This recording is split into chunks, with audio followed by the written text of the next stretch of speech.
what's up? Faizan here from Research Beast. On this channel, I share different tips and tricks for researchers, different motivational talks, and I also talk to experts about the research methods or anything related to research. So if you're interested in content like this, please consider subscribing to the channel.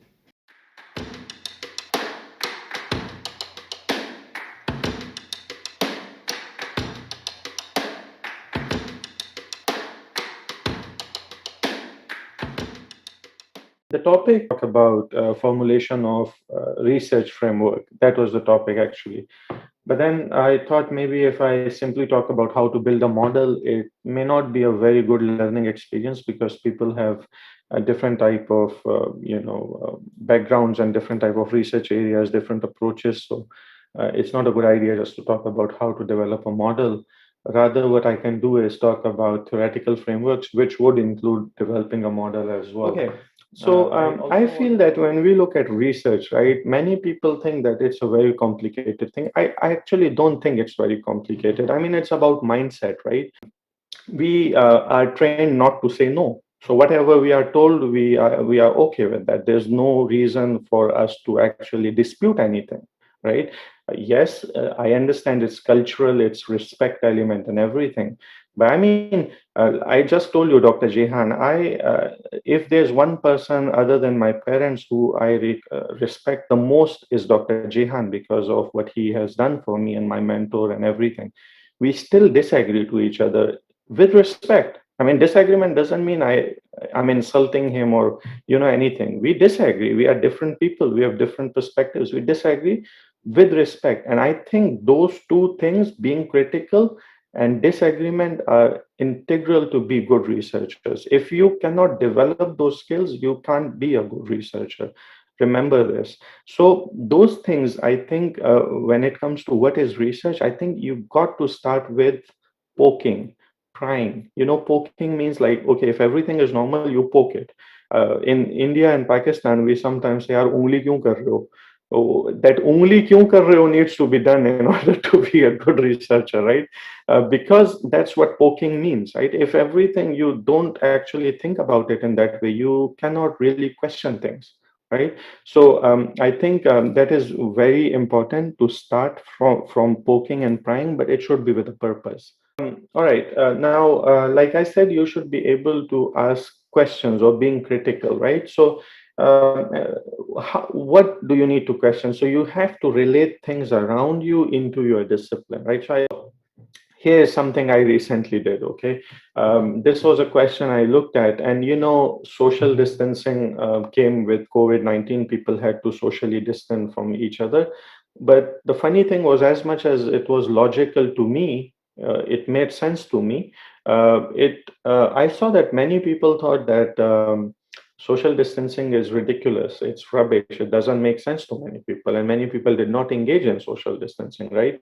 You know it in your own, in Pakistan and other countries, but mostly even in developed countries, in Western countries, in the US, there was crazy. I mean, people were doing all types of stuff because they thought it's like some sort of conspiracy or whatever, and people were just doing everything normally.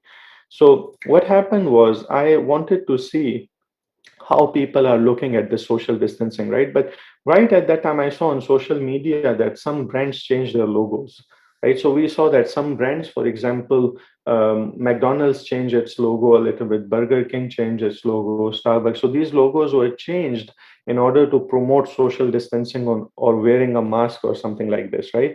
So we saw this one on social media. But then when I looked at it, because I'm a marketing professor, I'm a marketing person, so I'm normally interested in these things, right?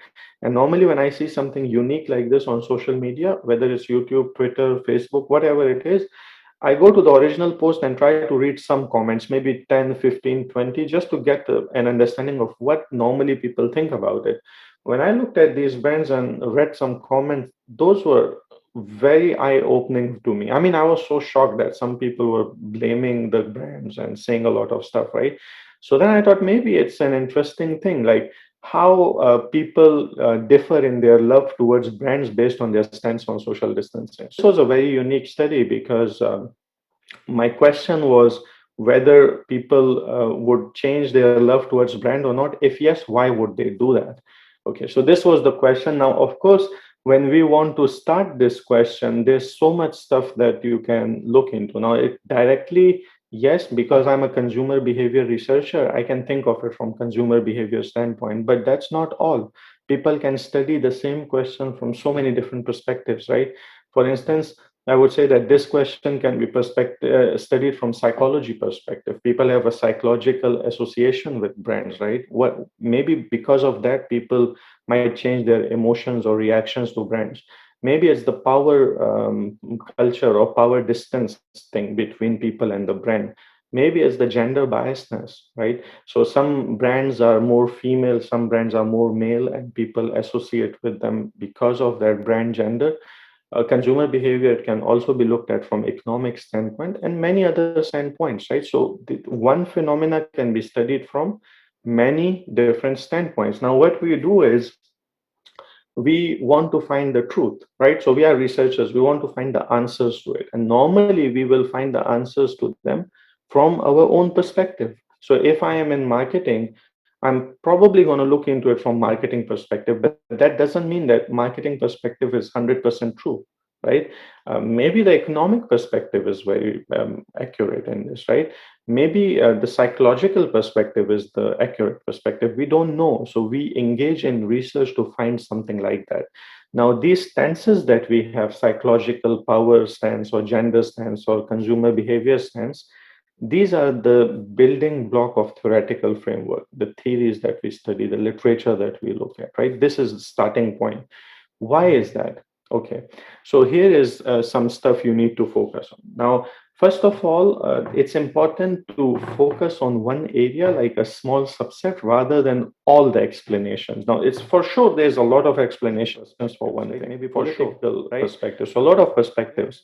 So one phenomena can be explained from many perspectives, but when we try to explain one phenomena from many perspectives, what happens is it creates a lot of chaos. It can create a lot of confusion. People may not be sure of what you are talking about and everything. So when we have all these different perspectives, we need to pick and choose. Pick the most accurate one to us, right? What makes sense to us, right? So let's move very quickly. It brings us to a question about theory, right? So I just talked about theoretical perspectives, reality, different perceptions, and everything. So what is the theory? We talk a lot about theory and PhD and research and everything. Theory basically is a well-established principle about explanation of something. Any phenomena in the world, any phenomena, there's a theory about it, right? But this theory needs to be well-established. Research happening on it. So theories always have a room to change, right? There's always a room. But that change also comes from testing and retesting. If we don't test anything, we won't be able to change it, right? So you got to test and retest and retest and retest. But remember that theories normally, when we call something a theory, it has went through a lot of check and recheck, right? So that's why we call it, it's a well-established principle to explain something, anything, right? Sometimes recently we saw in America when this COVID-19 happened, uh, everything was finished from stores. So we went to stores, everything. People went to stores, they bought a lot of water and toilet paper and this and that and everything. All the shelves are empty. There's a concept called panic buying, right? So when people get panic, they buy a lot of stuff. The question is why? Why would you panic and buy a lot of stuff, right? I mean, this is a question. Well, we have a theory to explain this. That theory is called conservation of resources, and that is whenever a human being feel that there is a threat to their sustainability, there is a threat to their existence, then they try to conserve their resources. They try to save the resources, right? So those of these are just to explain things, right? Why or how or those type of things. So these are well-established principles that are going to explain a phenomena, right? How would you know about theories? Obviously by reading, right? I mean, the theory is not going to fall on your head from somewhere like Newton. It's not Newton's apple to fall on your head under a tree. You got to read about it, right? So theories are like that. Remember, like I said, they come after a lot of observation, testing. You have to incorporate laws, predictions, test hypotheses, keep changing based on all those things, right? So this is what we have for theories. Some classic theories in business, there's one called theory of planned behavior, very famous. Everybody probably know about it. Technology acceptance model is another one. Then we have conservation of resources theory. We have stimulus organism response model. So these are all different theories to explain phenomena, right? All different. Now, most of these theories that I'm talking about are related to human behavior, but I'm pretty sure that there's other theories also in other disciplines that I don't know. Maybe there's theories related to economics, right? In fact, even consumer behaviors theories in the start stem from economics, the economic consumer, right, or the economic principle theory or things like that. So this, again, those different perspectives shape our understanding of reality. Okay, so theory is like this. Theory leads to theoretical framework, or theoretical framework leads to theory, either way, because they both go mix hand in hand. Now, interestingly, many of us mix theoretical framework and the research framework or conceptual framework. Like all these things, we use them interchangeably. But that's not true. I mean, this is not accurate, right? So basically, if somebody asks me what is a theoretical framework, okay, I'll tell you your literature review is theoretical framework. Your literature review, what you do in your literature review is theoretical framework. The model that you create for your research is not theoretical framework, but what lead you to that model is your theoretical framework. So these days, you see, when we write a paper, you have a section on literature review. In that, you basically explain your variables, right? What are your variables? How do you define them? Then you talk about the relationship between variables, right? Which is hypothesis development. Then that leads to your model. So all the discussion that you bring into your literature review and hypothesis development mainly is basis for your theoretical framework, right? Which I'll explain very quick for you. So normally in theoretical framework, remember, you first need to show an explanation of the theories that you are using, right? So whatever is your question, research question, problem statement, based on that, how do you explain that phenomena? So, how do you explain phenomena is the theories, which I just explained. So whatever theories you are using, that will be part of your theoretical framework, number one. Number two, it is going to be, so remember one thing, that theory in itself won't mean anything unless you explain it, right? Unless you explain it, it won't mean anything. For example, we have a theory called conservation of resources, which I just explained, right? So conservation of resources theory, how do I explain it in a particular paper? We recently did a paper with Dr. Kasim, which was about job insecurity because of COVID-19, and then how it leads to stress, financial stress, psychological stress, leading to depression and anxiety, stuff like that. And then the response was misbehavior or negative outcomes or negative behaviors, right? If I really look at conservation of resources theory, it's a simple explanation saying that whenever you are stressed and you are scared of losing something, you start conserving resources. And if you feel that it's not working, then you lead to negative outcomes. So this needs to be explained in the context of your study. Okay. For instance, here, what you see here, this screenshot, this is from my paper that I just explained to you about social distancing, right? So social distancing in brands and everything. First of all, you should remember that in this paper, I'm looking at two different groups of people. People who are in favor of social distancing, people who are against social distancing, and they are looking at one advertisement.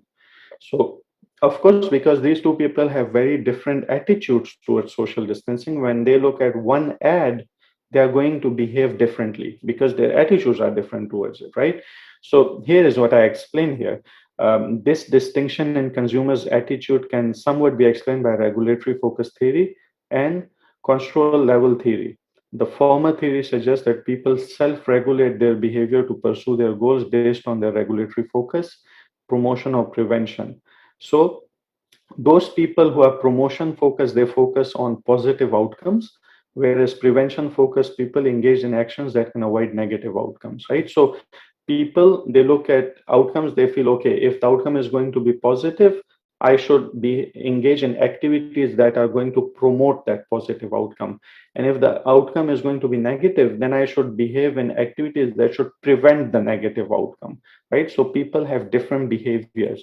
Now, in this case, social distancing was one of this type of things where people, it could lead to either positive outcome or negative outcome, right? So people behave differently. This is an explanation of it. Then here, I say, moreover, contextual level theory suggests that individuals process the same event or information at different levels when contemplating an action. So again, I mean, you can read this one later on. I don't want to read it, all of it, but this is how you explain. So you pick up a theory, then you explain it in line of your study, like how this theory explains your study, your explanations, right? That is the first step for your theoretical framework, right? Now, how do you come to this theory? By reading. Okay, how do you come to this theory? Is by reading. You need to read a lot, and all that reading goes into your literature review. That's what we do, right? Then we come along to the next study, which again I will explain to you. This study we did was on how lobby design works towards booking intention. So you go to a hotel, you look at a hotel lobby design. Does it impact your emotions, behavior, and stuff like that? This was another study we recently did with one of my master's students. And again, if you look at this study, oh, so this is the steps on how you can do your theoretical framework, right? So the first thing is identify your key concepts. Where does the key concept come from? It's come from your problem statement. So whenever you are writing your problem statement based on the gaps, right? Then that problem statement, you need to pick up your key concepts. What are the key concepts in your study? For instance, here you would see that this is all the gap, research gap.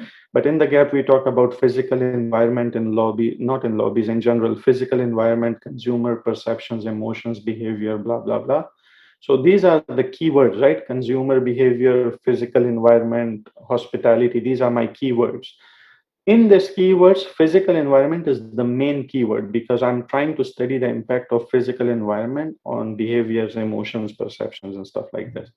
Now, that's what I know, that my keyword is related to physical environment. So that's my keyword. Then I move to point number two. Point number two is, okay, this, I think I repeated the slide. Yeah, I repeated the slide. So anyways, this is point number one, which is to pick up your key concept based on your problem statement. Then point number two is pick up the relevant theories that explain your key concepts. Okay, so here it's very important that you understand the conceptualization of your key concepts. So remember that whenever we have one concept, it has multiple definitions. Those definitions come from different perspectives. Okay, when I say physical environment, what do you think? Physical environment is what? It's just like you go somewhere and you see around yourself, that's the physical environment, right? This is normally what we think. But even physical environment has multiple definitions. Here, you can see that in my literature, I talk about physical environment. So I say that the first ever definition of physical environment came from Kotler. They say it's the design of buying environment to produce specific emotions to increase purchase intentions. So what it says is it's the design of environment, right? It's the design of environment. Okay. Then there's another definition that comes from Bittner. They say that physical environment is basically servicescape. It's not just the design, but it's the man-made environment. So it's not only the design, but it's also a lot of manipulations that people make, which includes sound, which includes color, which includes scent, fragrance, and a lot of things. So it increases it, right? Kotler's definition says just the design. Bittner then say no, it's more than that. It's a lot of stuff, man-made, a lot of stuff. So, okay, now these are just definitions, but they are going to explain the stance that you are going to take to explain something, right? So if I'm going to go with Kotler's definition, let's say, then when I'm designing my experiment or my model or whatever, I'm going to only focus on the design element because that's what the definition says, right? But if I'm going to go with the definition by Bittner, it gives me a broader flexibility to design my experiments because now I can go beyond design. I can change the plants. in the lobby. I can change the music in the lobby. I can change the fragrance in the lobby. I can change the setting in the lobby, the layout in the lobby. So a lot of things, right? So you have to decide on which definition are you picking up. Another example of such thing is also customer satisfaction. Yeah, customer satisfaction. So when we think about customer satisfaction, what is customer satisfaction? So normally in normal terms, we say, okay, customer satisfaction means, are you happy with something or not? Right? This is normally what we say. But in theory, in theoretical perspectives, there are two schools of thought. One says that satisfaction is an emotional construct, means that, you know, if you are happy, if you are enjoying your time, then means you are satisfied. The other school of thought says that no, satisfaction is a very perceptional or cognitive concept, means that you do assessment. You know, you do assessment means what was your expectation, what is your perception. You compare your perceptions with expectations. You know, the disconfirmation theory. You measure your perceptions against expectations. If your expectations are met, then you are satisfied. If they're not met, you're not satisfied, right? So these are two different stances on satisfaction. Now it would depend on which stance I'm going to pick up to design my model. This needs to go in theoretical framework. Which definition do you pick up, right? But it should have some logic. I mean, you can't just go and pick up, right? You got to have some logic and justification for doing that. And I'll explain to you how I work with this theory very quickly. Then once you know your key concepts, when you pick up the main theories or definitions to explain those key concepts, now it's the time where you need to relate it to your research question. And that is, are you doing a replication study? Okay, replication study means, are you picking up this theory, this explanation to test in a new context where nobody has done it before?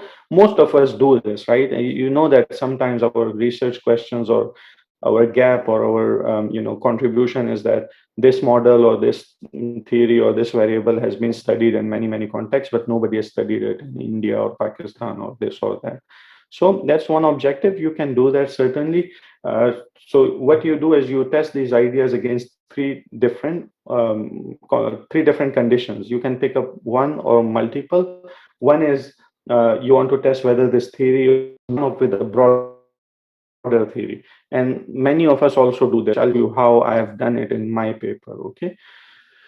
So this is the model in this paper, the hotel lobby paper, right? The hotel lobby paper. So first of all, we have this one, the manipulations. So if you remember, the paper was about the effect of lobby design on booking intentions, right? This was the title. So from lobby design, I pick up two things. One is design, the other one is plants in design, right? Whether there are plants or whether there are no plants in the lobby. These are called manipulations, but this one is based on Bittner's framework. So you know what I showed you in literature review, Kotler and Bittner. I pick up Bittner one, it gives me more flexibility. But then that framework, the Bittner's framework, only tells me about the physical environment. I also need some more explanation of what this environment is going to do for consumer behavior, right? So then I found another theory, which is stimulus organism response. Most of you know this theory. Stimulus is any external thing that can make you think or feel something. Organism is your internal processes, which includes emotions or perceptions. And response is the response, either positive or negative. So what we assume here is that this lobby design would have an impact on satisfaction, which is a cognitive framework, which is a cognitive variable, and emotions, and then all of them will lead to intention to book. Now here, another very important thing is this. I just told you satisfaction has two explanations. One is, some people say it's emotional construct, some people say it's perceptional or cognitive construct, right? Now just imagine for a moment that in your literature review, you picked up a definition of satisfaction that says satisfaction is an emotional construct, right? Means I enjoy the stay in the hotel, it makes me happy, whatever. And then you have an emotion variable here also. So don't you think any reviewer or any examiner is going to question you that how emotions are impacting emotions? That is why why in theoretical framework, it's very important that you pick up the right definitions because those definitions are then going to lead which variables should you include into your model. So if, for example, I was going to pick up emotional conceptualization of satisfaction, then I wouldn't need this variable because I already say that satisfaction is emotional. Satisfied, like really extreme levels of satisfied. This is how it's defined, right? This is the definition of delight. Beyond expectations. So normally we say if your expectations are met, then you are satisfied. If something exceeds your expectation, then it's delight, right? Now just imagine for one moment that I am developing my model, I have this emotions, and one of my friends or somebody tell me like, oh, why don't you go with specific emotions, forget about emotions, just maybe write delight here. Because in normal terms, when we say delight, this shows emotion, right? It's an emotional thing, like I'm delighted, that's an emotional thing. So just imagine for a moment that instead of emotions I put delight here. Then again, it's the same question, that delight is high satisfaction. How am I showing a relationship from satisfaction to satisfaction? Does it make sense? Right? So that's why that theoretical framework, to understand the definitions, to understand the conceptualization of each variable in your model or in your problem statement, becomes extremely, extremely important. Okay, let me proceed quickly to a few other things. Then also remember that when we talk about theories, right, theories are going to give you a blueprint. Okay, some of you may have seen your homes being constructed or built. There's a map, sort of नक्शा जिसको हम बोलते हैं यार, नक्शा जो घर का नक्शा होता है, तो the map is there, and then if I build a map for you and I say that okay, let's make an office like this, and we put a door here, and then we put a window here. This is a map, right? Now I tell you you design your office on however you want. This wall here, you want to make it out of glass, out of plastic, out of wood, out of bricks, whatever, that's your choice. But just make a wall here. Now, whatever is that wall made up of, that's up to you, right? This is exact scenario for how you use a theory to build a model. Theories are very abstract, just like a map, right? So right now here, what you see on your screen, this is a technology acceptance model, right? So technology acceptance model says that for any technology that you use, there are mainly two things: perceived usefulness, perceived use. They develop your attitude and they develop your behavioral intention, and then you use that technology. But then they also give you a lot of open-ended stuff where you can bring your creativity in. And that is, perceived usefulness and perceived ease of use depends on external variables. These variables can be anything of your choice based on your problem statement, your understanding, or your context, or whatever, right? This is normally how it works. Now, I come up with technology acceptance model from my literature. Then I am looking into literature to find additional variables, and I can create a model like this that shows subjective norm, image, job relevance, output quality, result demonstrability would impact perceived usefulness. So what does it show? These are all external variables. Now, the original theory doesn't show all these, right? The original theory says external variables. You brought these external variables based on your understanding and everything. But now, in your theoretical framework, you got to explain that how all of them are external variables and how all of them are having an impact on perceived usefulness. This is what you need to explain in your theoretical framework.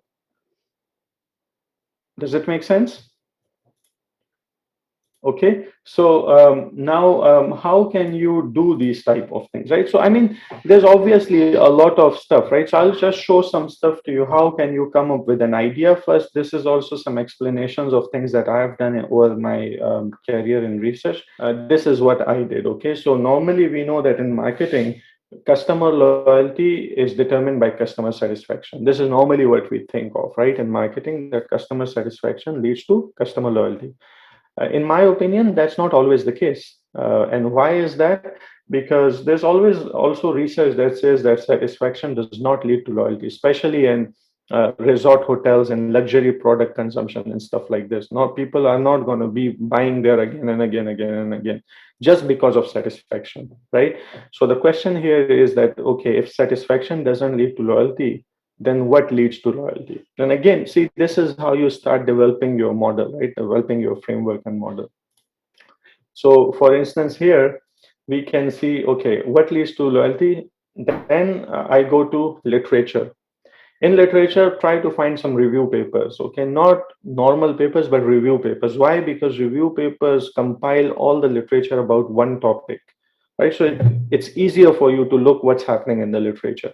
So if you look at this review paper, it talks about customer loyalty, a review and future directions with a special focus on hospitality industry. Now, most of the good review papers and good journals would give you a lot of future research ideas, right? So in this paper, if you look, here's a lot and lots of ideas. So somebody in the chat also, I think Rabia said customer engagement, and that's true. You can see here, engage customers' impact on loyalty, customer to customer interaction and its influence on loyalty, customer commitment and loyalty. So all these things, you can pick up several of these, put it into your model, develop your model, right? So this is normally how the flow works for me. Okay. Now, the final words are this. You want to develop your model, here's what you do. Okay, find out all of these discussions, and I'll also show you an example of my PhD topic. So first, choose your topic. Find a topic that interests you in your domain. Okay, that is number one. Don't go into other places and try to be impressed with a lot of things. Find an interesting topic in your domain, because that's your domain, right? That's where your PhD is in, and you are there. Then review relevant and updated research related to your topic. So that's the step number two. Step number three is, based on that literature, find out specific variables in the literature to find out how these are related. Now, this is important because it seems simple, right? It sounds very simple, but it's not. It takes a long time. You have to review a lot of papers and do it. I would say that here there's a couple of things that you should definitely do. One of them is mind map. One of them is concept map, literature map, those type of things. Create tables. I have a very good video on my YouTube channel that talks about how do you generate idea through mind maps and stuff like this. Check it out, on the channel. It explains a lot of this stuff with specific strategies on how you can develop your literature map and stuff like this. Once you have all these variables, then based on your problem statement, try to mix and match these variables to see what works for you. Okay, I'll show you how I work on this one for my PhD thesis. So I started with my problem statement, and the problem statement was saying the same thing, that service quality or satisfaction is not the only way to develop competitive advantage. Plus 65% of satisfied customers do not show positive behavioral intentions. This is what I said, right? So this was the starting of the research problem or gap. And then we couldn't really understand that what are the factors that drive positive behavioral intentions in hospitality and tourism industry, specifically in resort hotels. Okay, so this is how it started. Then I said that some research was showing that customer experience, but minded that customer experience research at that time was pretty new. Okay, normally it started in 1998, but really it started from 2007 and 8 when the initial skills were built for customer experience. So very new at that time. So some research was saying that the customer experience may be a strong predictor, not confirmed, but maybe a strong predictor of positive behavioral intentions. Most of those studies were conceptual in nature, so we couldn't have a lot of empirical evidence.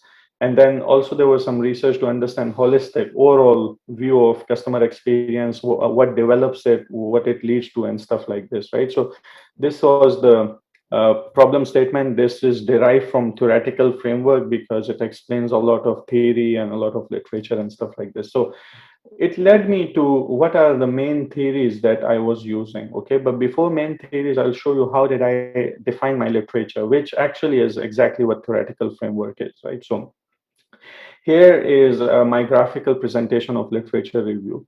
So like I said, my customer experience was the central element, right? What is the definition, how it's applied, what is the nature of it, like dimensions and stuff.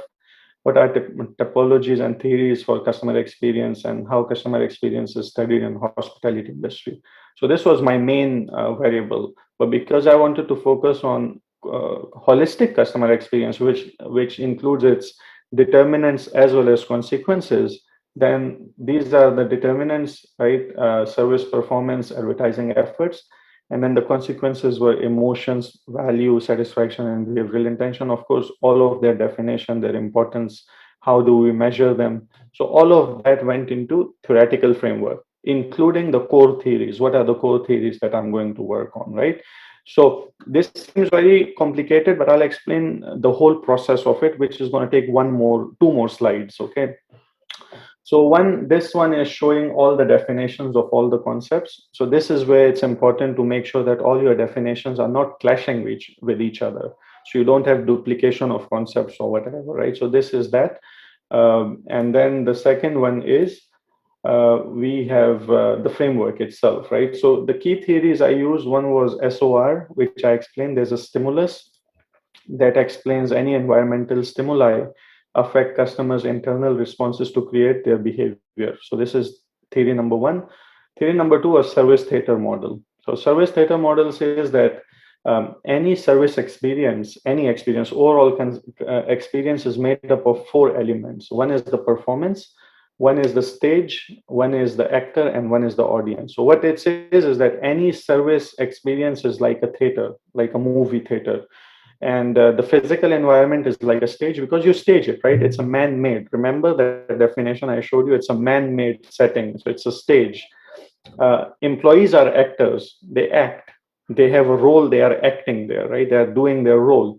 And then some of you may be very casual in nature, like me. I like t-shirts. I like shorts and jeans. But when I go to teach, I don't do those things. Right? We are very formal dress and everything. So sort of an acting, right? Because you need to fulfill that role. The customers are like audience. They are judging you. So they are judging you whether you are fulfilling your role or not, and that type of stuff. And overall, it's a performance that leads to experience. So that's service theater model. Okay, theory number two. Theory number three was information theory that says that any experience, right? Any experience has two dimensions. One is indirect, one is direct. Direct is when you personally experience it, you go there. Indirect is pre-consumption, when you are searching information or whatever. Now, sometimes if you have traveled by air, and they put those travel magazines. There's a magazine which shows different destinations or things like this, right? Has it ever happened to you, or even if you are watching a YouTube video or whatever, you're watching some very good destinations and it just sort of feels that you are there. Indirectly, you are there. You picture yourself in that place, right? So that is indirect experience. So that's theory number three theories. These are all part of theoretical framework, okay? How do I bring this to develop my conceptual model, my framework for my study with all the definitions, all the theories is this one, okay? And this is a whole process of it. So my first variable is customer experience. I just explained that was my core variable. So based on Shu and Chan's 4 dimensions of experience, I said it's a multi-dimensional variable with 4 different dimensions, right? So recognition, escapism, peace of mind, and relaxation, hedonics, and involvement. Now, again, remember, the reason why I pick up these 4 dimensions was because I wanted to see, other than satisfaction, what else leads to positive behavioral intention. So that's the time when people started to talk about peace of mind, engagement, involvement, those type of things, right? At that time, 2013, 14. Okay, then the theory, the other theory was information theory that says any experience is developed by 2 different dimensions, indirect and direct. So the indirect one is advertising efforts, right? Word of my mouth, advertising by resort hotels, anything that would create indirect customer experience. Direct customer experience come from the performance, right? The performance, service performance. Service performance is based on service theater model, which says that there are 3 things: physical environment, actors, and audience, and they create experience, performance, which leads to experience. Okay, this is done. Now, the other theory was SOR, right? Stimulus organism response. So stimulus is experience, is the stimulus which leads to internal processes, that is perception and emotion. right? So perceived value and consumption emotions, and all of them, okay, and they lead to customer satisfaction, which is again an organism since it's a perceptional thing, and then it leads to behavioral intentions, which is a response, right? So that's overall the model. Then if you look, this part of the model is information theory, this part of the model is service theater model, and this part of the model is SOR. So overall, that was the whole model that was developed for my PhD based on three theories, interplay of relationships, and the explanation of how those things work in this model, right? So with this, I will just go back to the previous slides. um, Overall, I try to explain this in as easy way as possible. Of course, remember there's no set rules. Okay, all of this is my own experience on how you can develop your models. Maybe some of the stuff I didn't cover, I don't know, but I think we can always talk about this in the future sessions. I think I'll stop here. These are my contact details: email, Twitter, Instagram, LinkedIn, Facebook, YouTube, whatever. Reach out if you have any questions. I'll be happy to talk to you about this particular presentation or anything in general about research. I'll be happy to.